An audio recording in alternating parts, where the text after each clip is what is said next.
Kamala Syafridin berperan sebagai petani. Saya Dinda Febrianti berperan sebagai petani.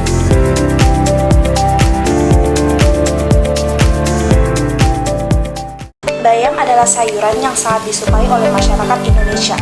Sayuran ini mudah ditemukan di berbagai pasar, baik tradisional maupun modern, dan sering diolah menjadi hidangan seperti sayur bening, tumisan, atau campuran dalam masakan lainnya. Bayam dikenal kaya akan vitamin A, vitamin C, zat besi, dan serat yang bermanfaat untuk mendukung kesehatan tubuh, termasuk menjaga kesehatan mata dan meningkatkan daya tahan tubuh. Sementara itu, kangkung juga menjadi salah satu sayuran favorit di Indonesia dengan tekstur yang renyah dan rasa yang segar. Kangkung sering diolah menjadi tumisan yang lezat seperti tumisan kangkung dengan bumbu bawang putih dan cabai. Kangkung mengandung berbagai nutrisi penting seperti vitamin C, vitamin A, serta mineral seperti kalsium dan zat besi yang baik untuk menjaga kesehatan tulang dan membantu melancarkan peredaran darah.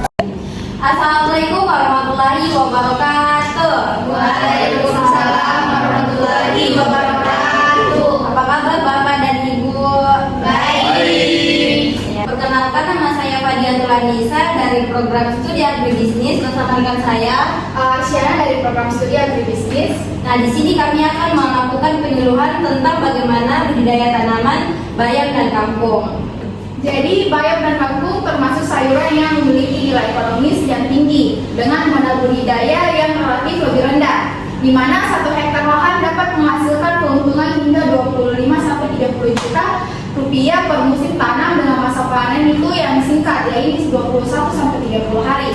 Nah, kemudahan budidaya terlihat dari fleksibilitas cara penanaman yang bisa dilakukan di lahan sempit maupun di perkarangan rumah, serta perawatan yang tidak rumit karena kedua tanaman ini adaptif terhadap berbagai kondisi lingkungan. Jadi masalah utama dalam proses budidaya tanaman kangkung dan bayam itu yang pertama itu hama, di mana tanaman kangkung dan bayam bisa terserang oleh serangan hama seperti ulat beraya, kutu daun, dan belalang. Terus yang kedua itu penyakit. Tanaman itu seperti manusia yang dimana ia bisa terkena penyakit. Nah, penyakit pada tanaman ini bisa terjadi pada busuk akar, bercak daun, ataupun layu pada daunnya. Yang kedua itu lingkungan. Lingkungan yang tidak sesuai dengan lingkungan yang tidak sesuai pada tanaman dapat merusak proses budidaya tanaman, seperti cuaca yang ekstrim atau kesuburan pada tanah. Yang keempat itu pasca panen, yaitu penyimpanan dan transportasi yang digunakan dalam proses pasca panen. Nah, Bapak-bapak dan Ibu-ibu sekalian, ada beberapa solusi penyuluhan yang dapat dilakukan dalam proses budidaya tanaman kangkung dan bayam.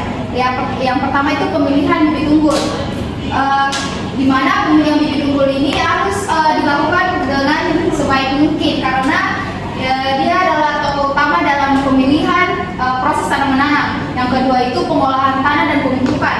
Pengolahan tanah dan pemupukan harus sesuai dengan kriteria dalam pengolahan budidaya tanaman kangkung dan bayam. Yang ketiga itu waktu tanam yang tepat. Jadi kita tidak bisa asal tanam-tanam saja, tapi harus mengecek apakah cuaca saat ini sudah cocok untuk proses tanam menanam tanaman kangkung dan bayam atau tidak. Yang kedua itu strategi pemasaran. Bagaimana Bapak-bapak dan Ibu-ibu sekalian dapat melakukan strategi pemasaran dalam budidaya tanaman tersebut. Itulah dan penyuluhan dari teman saya. Jika Bapak dan Ibu ingin bertanya, dipersilakan. Saya mau menyampaikan tentang kondisi tanaman saya. Bagaimana tanaman saya itu pada panen kali ini kangkungnya sudah tidak bagus dan daunnya kecil-kecil dan berlubang.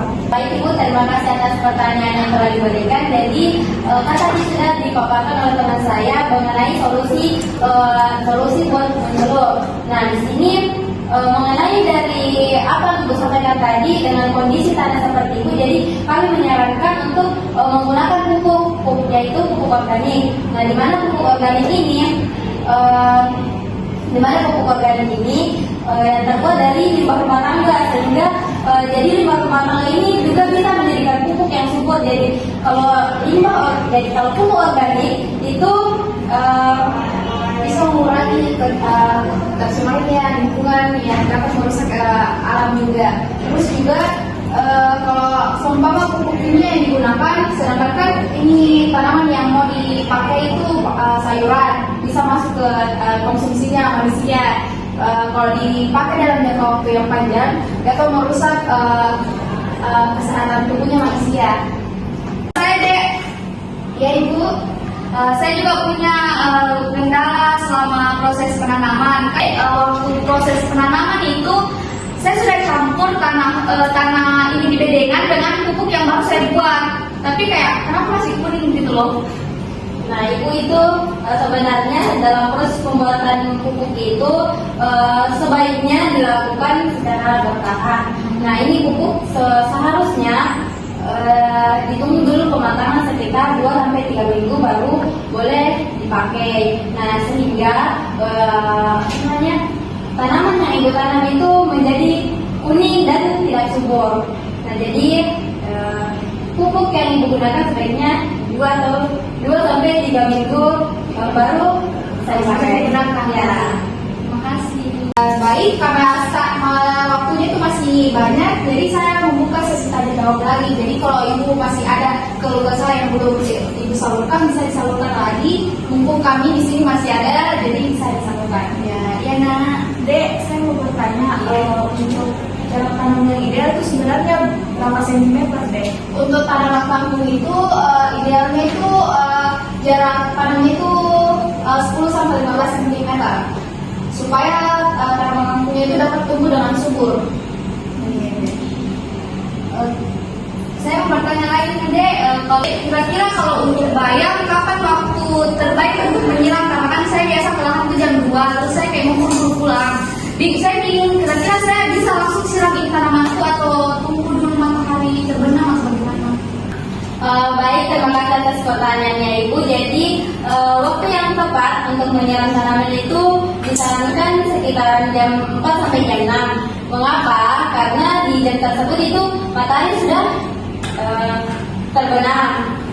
Terus, nah kenapa Ibu tidak disarankan untuk menyiram di siang hari? Karena pada siang hari itu matahari sangat terik. Nah, saat matahari terik, air akan menguap terus dan menghambat proses pertumbuhan tanaman.